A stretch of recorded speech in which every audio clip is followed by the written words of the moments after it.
Les auditeurs d'Europe 1 ont eu la désagréable surprise de constater que l'émission Les Grandes Voix n'a pas été diffusée samedi. Un choix qui relèverait, peut-être, de Vincent Bolloré. Explication. Décrypter, analyser et débattre de la vie politique, tels sont les mots d'ordre de ce rendez-vous porté par Pierre de Villeneuve entouré des voix historiques de la station, Catherine Ney, Michel Cotta, Charles Villeneuve.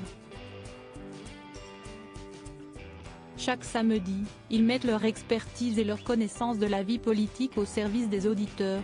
Voilà ce que sont les grandes voix d'Europe 1 ou plutôt ce qu'elles étaient.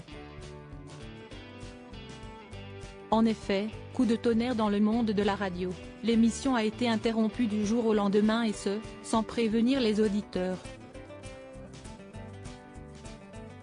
Le programme a été remplacé samedi par un podcast sur les couples politiques de la Ve République et ne reviendra pas. Charles Villeneuve a appris de façon brutale son renvoi quelques jours avant Noël. Officiellement, la décision émane d'Arnaud Lagardère, PDG du groupe Lagardère, désormais filiale de Vivendi. Vincent Bolloré a laissé en place ce dernier, étroitement encadré par 4 Bolloré Boys, écrit l'Op. Charles Villeneuve était très proche de son père, Jean-Luc Lagardère mais aussi de Donat Vidal-Revel, directeur général d'Europe 1. Si est pourtant Donat Vidal-Revel qui a annoncé cette décision. Sa réunion avec Michel Cotta, Gérard Carrérou et Catherine Ney s'est tellement mal passée que les 3 autres membres des Grandes Voix ont décidé de rendre l'antenne par solidarité. Voilà pourquoi il n'y a pas eu d'émission samedi. Qui se cache donc derrière cette décision? L'Op pense à une possible vengeance.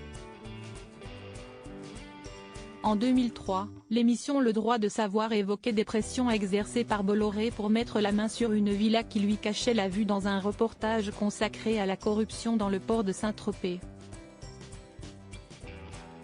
Rappelons qu'en 2004, le tribunal correctionnel condamnait TF1 pour diffamation, l'obligeant à lire un communiqué à l'antenne. Le journal prétend qu'il pourrait aussi s'agir d'une vengeance concernant Geoffroy Lejeune, ex-rédacteur en chef de Valeurs Actuelles, licencié par son actionnaire Iskandar Safa, soutenu par Charles Villeneuve, président de la commission éditoriale. Il est à présent directeur du JDD.